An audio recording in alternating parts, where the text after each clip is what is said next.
So it's been a while since I put out a video.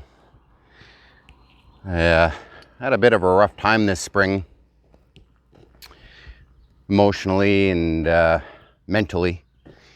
I think the toll of the fire didn't hit me until then. It was fine all winter, and then come springtime, the disaster melted, or the snow melted from over top of the disaster, and I think I just had a hard time dealing with it.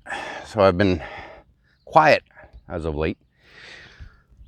But time waits for no man, so I'm ready to start over again. I've decided I'm gonna switch my spot from where I built, and built a little closer to the road, so it's a little easier for me in the wintertime to get in and get out. So this is where we're going now.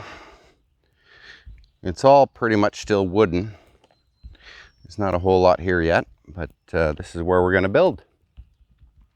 So I flew down to Toronto last weekend. A good friend of mine, Craig, picked me up at the airport. We drove down to Aylmer, Ontario, and I picked up a trailer frame. Been looking for one for months. Every time I found one, plans fell through. I couldn't get it moved, but I finally got one.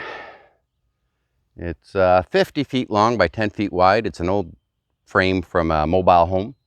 So I'm going to take that and build on it. I'll spin the camera around here and I'll show you what I got. So there it is in all its glory. 50 feet long, 10 feet wide mobile home trailer. So construction is going to begin real soon. We'll be building right on top of that. And this is the spot I've chosen. So we're going to knock that bush back about 10 feet.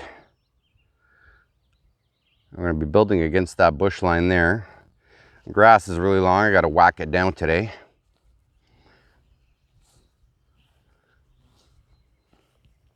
That's it. It's a nice little spot. It's pretty much completely surrounded. There's my road out. It's a little closer. There's the road leading into where it used to be. And that patch of bush right there is going to be a goat pen.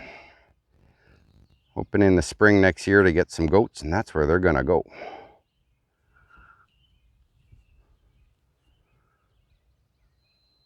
So we're going to put some posts in the ground, put the frame on the posts, and we're going to build right here. But today we got to mow the grass. I got somebody coming to dig a hole for me. I'm going to build some underground water storage, and hopefully we'll be able to see that too on this video. So for now, I am going to start the lawnmower and knock this stuff down.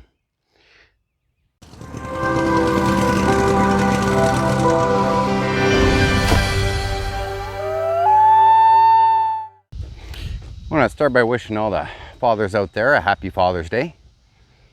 It is Sunday and it is Father's Day, so happy Father's Day. Started cutting the grass yesterday and it got so damn hot I just couldn't take it anymore. As you can tell, I'm a little bit pink. This body's not used to heavy sun. But I got it done today. She's all cut. It was high, it was thick. But as you can see, it's all done. I've got everything marked out for where the house is going to be. It's going to be 14 by 48, because that's the size of the trailer that I've got. I've got it all marked out. I'm going to dig a hole in about 2/3 of the way up the trailer, an 8x8 hole. I'm going to sink 3,000 liter totes into the ground. That's going to be for my water. So all my drinking water, washing water, all my water is going to be sunk in totes. Thought about having a well drilled. We're going to will a drill. But cost is prohibitive. It's quotes were anywhere from 12 to 15,000 for a well. And talking to some of the neighbors down the road, the water in this area has got naturally occurring arsenic in it. Can't filter out arsenic, and I don't want to spend $15,000 to have water that I can't even water plants with. So I'm going to keep going with the holding tanks for now, but they're going to be underground, under the building where the water won't freeze, and 3,000 liters should last me well over 6 months. So I'll have lots of water. So I'll spin the camera around here and show you a bit of what it's going to look like. All right, so there it is, all marked out.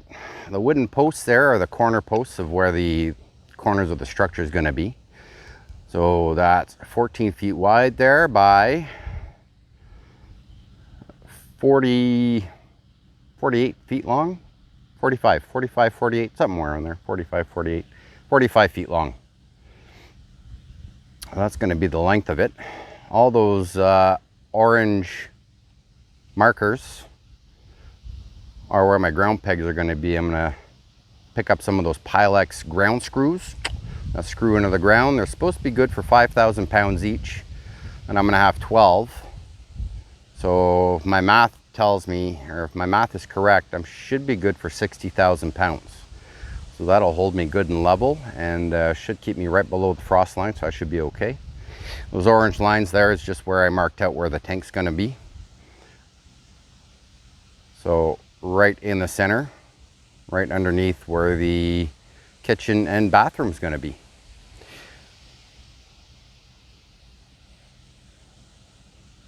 So that's it. Spent the weekend mowing the grass. It was, hey, it's 3 feet tall. It's a hayfield. Anyway, I got one of my neighbors coming over with his backhoe, hopefully any time now. I'll be pulling right in there, and we're gonna dig us a hole. So